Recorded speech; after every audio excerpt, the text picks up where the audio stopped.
was a man you would not notice in a crowd. Of an average height, he had a slight stoop in his shoulders. His arms and legs were thin, but a small belly swelled over his belt. His receding hair, once dark brown, was now a dull gray. His glasses sat low on his nose, and it was only when he pushed them up with his index finger that you were aware of his pale blue eyes. John Fowler Jr. was an accountant in his hometown of Akron, Ohio. His father had been an accountant as well. This was a step up from his grandfather, who had never made it past bookkeeper. John Fowler Sr. and his wife Mary never gave any of their 3 children any particular praise, and certainly they never talked about being all you could be or following your bliss. Just do the best you can, dear. It's all we can expect. Follow the rules. Be a good boy. It's your life, Junior. That's what my father used to tell me. I told your brother Adam the same thing. Just stay steady on course, son. As John Jr. grew up, every day seemed like the other. His father coming home from work at the same time, each evening, and his mother routinely taking care of the home, never talking about much outside of it. She made sure her men's shirts were always pressed and folded, put away in their drawers. She always made the same vanilla cake with vanilla frosting for each and every family member's birthday, including her own. And every late afternoon, while John Jr. was doing his homework, Mary would put down her knitting and start making dinner, which was always on the table at 6:15. Dinner's ready. It's Monday. It's meatloaf. John Jr.'s older brother, Adam, left home at 19 and joined the Navy. After several months of receiving his letters from boot camp, the family rarely heard from him.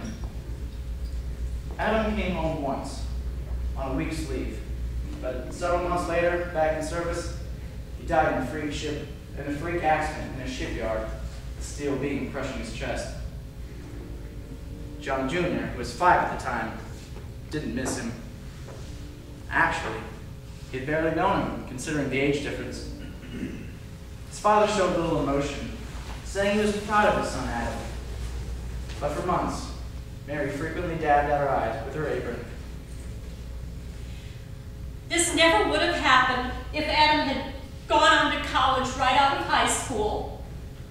His friends all signed up, and Adam just went right along with it.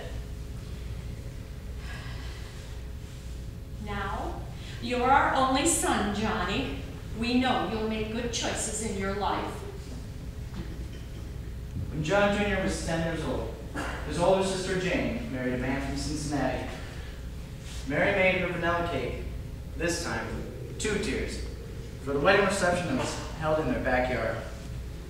Jane moved to Cincinnati immediately after the wedding, and John didn't miss her either. Nice boy she married.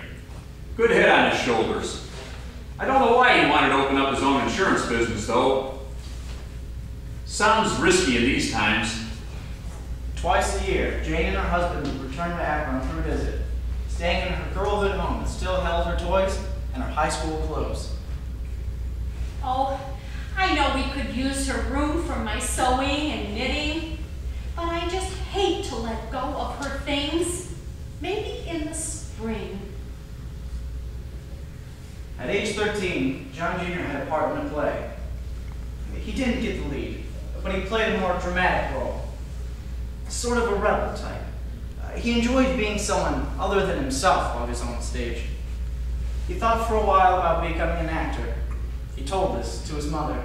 An actor? That's no life. She said to him with her back to him while making dinner. Actors can't count on making a living. Besides, plays are not real life, you know. And you'd be traveling. Not much chance to meet a nice girl. Settle down. At age 15, John Jr. became fascinated with sailing ships. He made a model of one in shop class, and he used his own money to buy a big painting of a schooner at a yard sale. He read books about the unconventional lives of sea captains, saw several movies about their daring adventures in uncharted waters and at far-flung ports of call. This was a life for him, John Jr. dreamed, though, unlike his brother, he would remember to call home frequently. When he told his father that being a sea captain, a skipper, seemed like a great job, his father said, "It's not a good idea, son. Traveling around all over the world just doesn't leave much time for the family. Don't even know if the work is steady."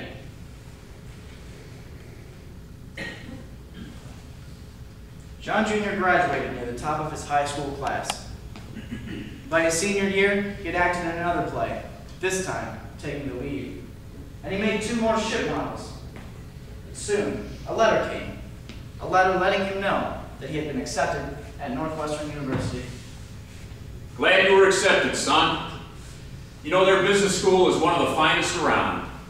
The accounting department is strong, too. I wish I could have gone there.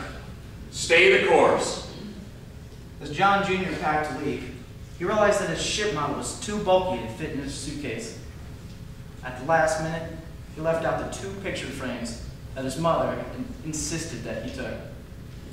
He put them away in the bottom drawer of his dresser, and with that, the ship model fit, but just barely.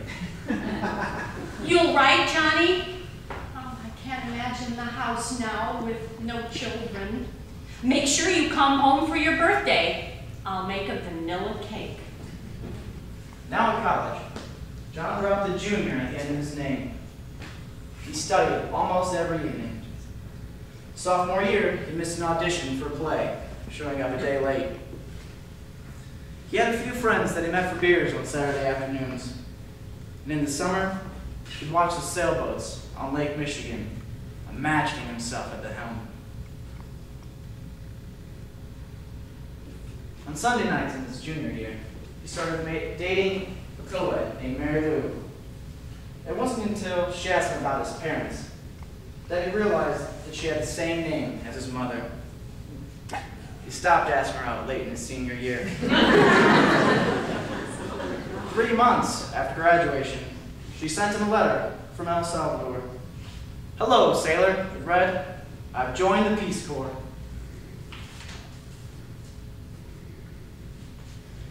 A year later, he returned to Akron to join an accounting firm.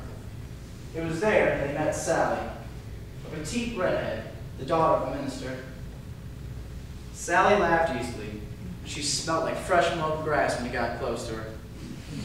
She frequently told him that he was very sweet, and when he told her about imagining his life as a skipper, she teased him and nicknamed him Captain.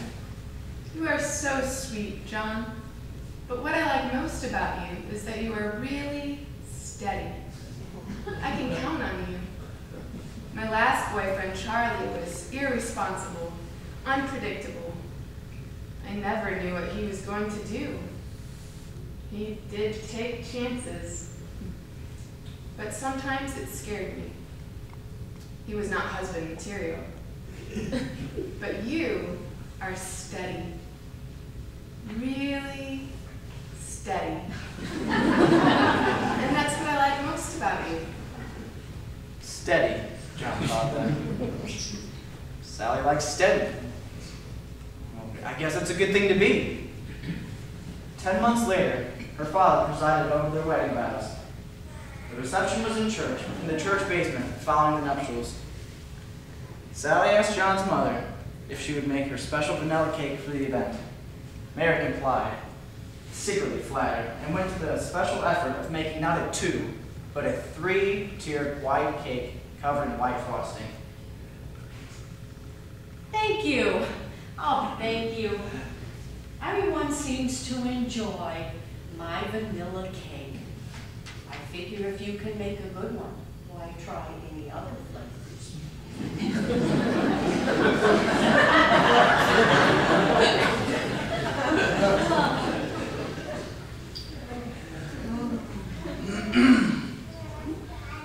In his 50s, John auditioned for the role of a sea captain at a community theater project.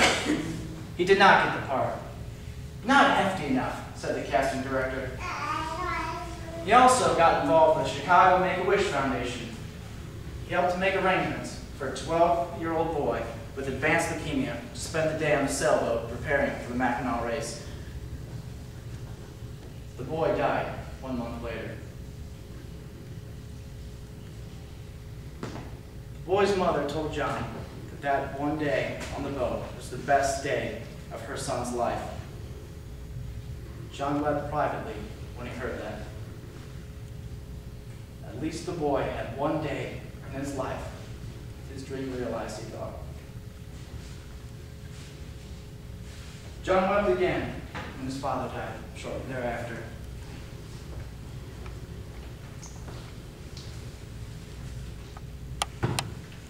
You know what I'm really sorry about, dear, all these years? I always wanted to take a cake decorating class. Those fancy flowers. Just never got around to it. Don't think I could do that now. My hands hurt too much.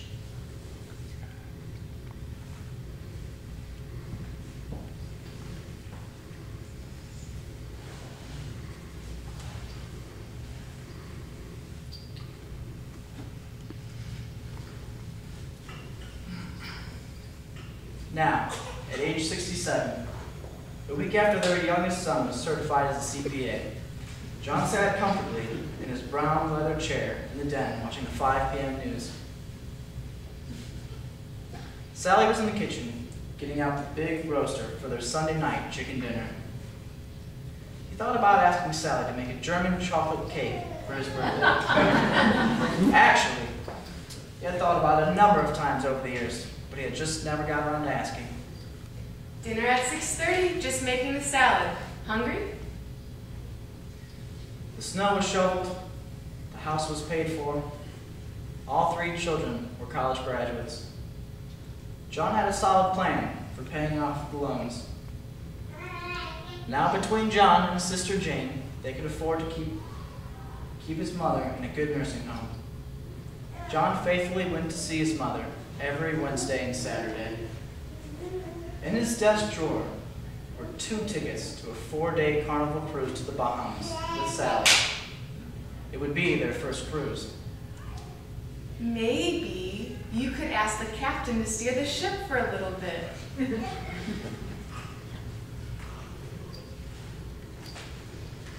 At the end of the television news broadcast, a best-selling author was being interviewed. The author was talking about how we make choices in life, and that we don't always see the consequences, and down the road what experiences we might miss. The author said that life is like a funnel. You start with such a wide range of possibilities, but as you get older, you tie yourself to certain things, and over the years, the range narrows until one day your options are pretty much restricted to the tip of the funnel.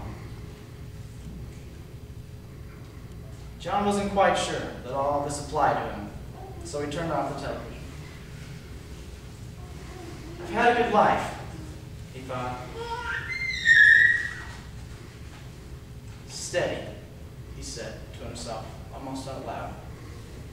I've been steady. Steady is good.